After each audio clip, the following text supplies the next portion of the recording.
Hello. In this video I'm going to show you how you would set up an employee in QuickBooks so that you could then, when the time comes, access that employee to do a payroll check. So this video is just to show you how to add the new employee and set them up. So from the home page we're going to click on the Employee tab at the bottom of that home page screen. You'll see that your list of employees appears on the left.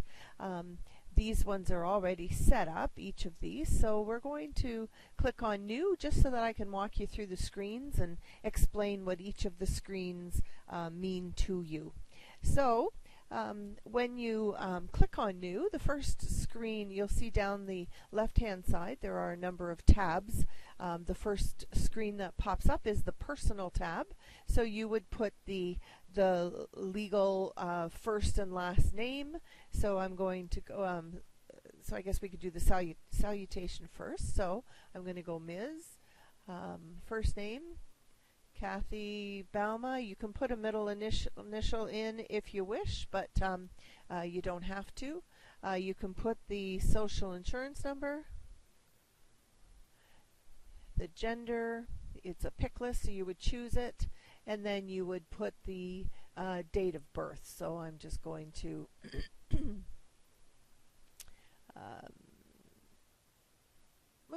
I'm just going to select one only because I wanted it to show me the let's put 1989 in my dreams. And then so we'll put that in as a date of birth. I needed to choose one because I couldn't remember the format, whether we needed to do day month or month day. Alright, then we go into address and contact, the tab on the left, and we fill out the address, the province in this particular sample file. The province records that we're using is British Columbia. I'm going to leave it there because the tax codes and the employee codes and stuff that have been set up for a company in BC. So I'm not going to change it. So maybe I'll put Burnaby, BC, so that it doesn't get confused. And then if you wanted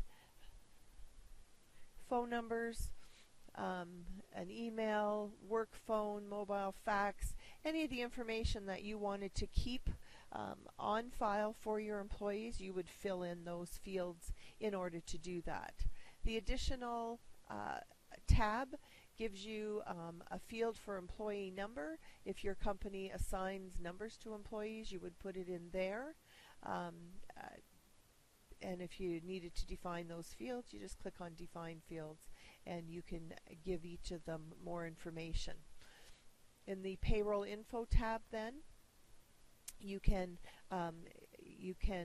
give it a schedule.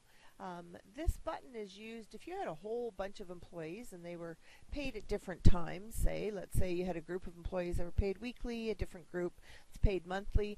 You can group them and create a payroll schedule so that QuickBooks then will look for all of the people who are paid on that schedule and then will prompt you when their pay date is coming. So if you had a lot of employees to manage, you could use that field to do that. We're going to set up a weekly pay frequency. These buttons over here, if you were connected with a bank and did direct deposit, so you don't actually print checks, you would use that button to go into that screen and type in all of the information. You would have organized that, set that up with your bank. And then the information goes directly to the bank, and the bank deposits that into the employee's account. The Taxes and TD1 button gives you the information for the particular province that you're doing business in terms of personal deductions and additional taxes and employment insurance and Canada Pension Plan. All of those are set up in the tax tables for your company. You would set those up when you create your company file, and then they're already there when you begin to add employees. The accrual hours that you would use if you needed to keep track of the of the number of hours, whether it's a sick time or vacation, that kind of thing. You would use that button for that, and you could keep track of vacation time as well, using the vacation pay button in the new employee window. And then the employment information, the date that they were hired, the last date. If the person leaves, you would put their last date in, and then any other additional information there. So once you've completed all of the fields in setting up your employee, then you would at that point then just click OK. And now you have that new employee set up on the side, so that when it is time to complete a payroll and actually pay them, then you can go through the process, choose the employee, put in the number of hours that they've worked, and then generate a check or a direct deposit, depending on what your company uses for payroll. So that's all there is to setting up a new employee in QuickBooks so that you can pay them.